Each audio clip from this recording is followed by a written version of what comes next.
Hi everyone, this is Dr. Mamta Dighe, Director, Zenith Advanced Fertility Center, Pune.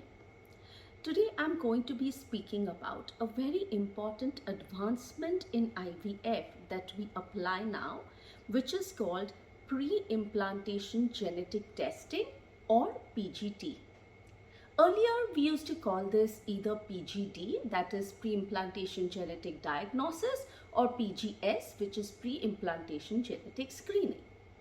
Now, the two things that I'm going to cover in this first part is why PGT and what is PGT.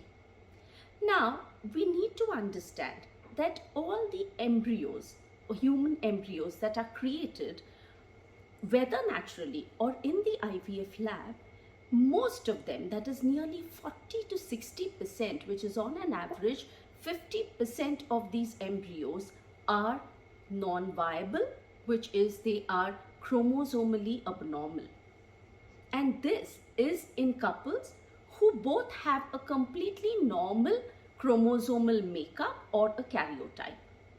Now, why does this happen? This happens because during embryo formation, the embryo is going to take some chromosomes from the mother and some from the father. And during this mix-up, there could be breaks, there could be passage of less or more number of chromosomes in the embryo, making them chromosomally abnormal. Now, when you look at embryos morphologically, that means when you're selecting embryos which you need to transfer during an IVF procedure, most of the times we select it on the basis of morphology, which means how it looks. On the basis of morphokinetics, that is how it has progressed. And of course, there is a gradation. And we try to take the embryo to a blastocyst stage, which is a day 5 embryo, in order to select the most competent embryo. Now, it is important to understand that even chromosomally abnormal embryos can look as very, very nice blastocysts. Now, usually, these embryos, if transferred, they will lead to no implantation. That means there will be no pregnancy, or there can be a pregnancy which ultimately nature will put a stop to, and there will be a miscarriage or there will be a missed abortion, as we call it.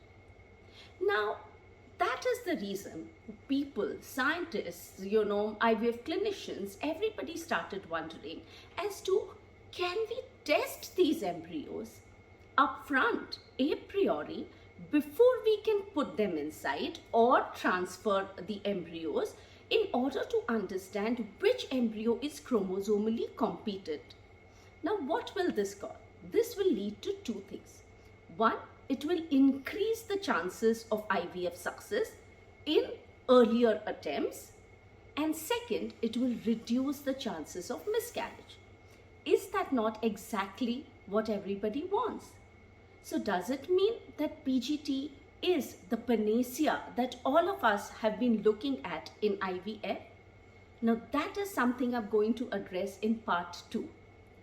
But now, after understanding and clarifying why we are progressing towards PGT, let me first tell you what PGT is.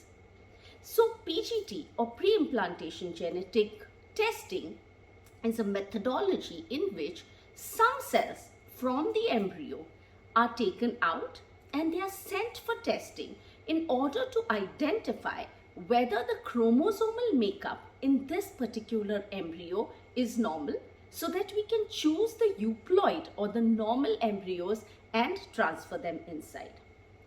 Now, for this, there is a technique that is followed in the IVF laboratory.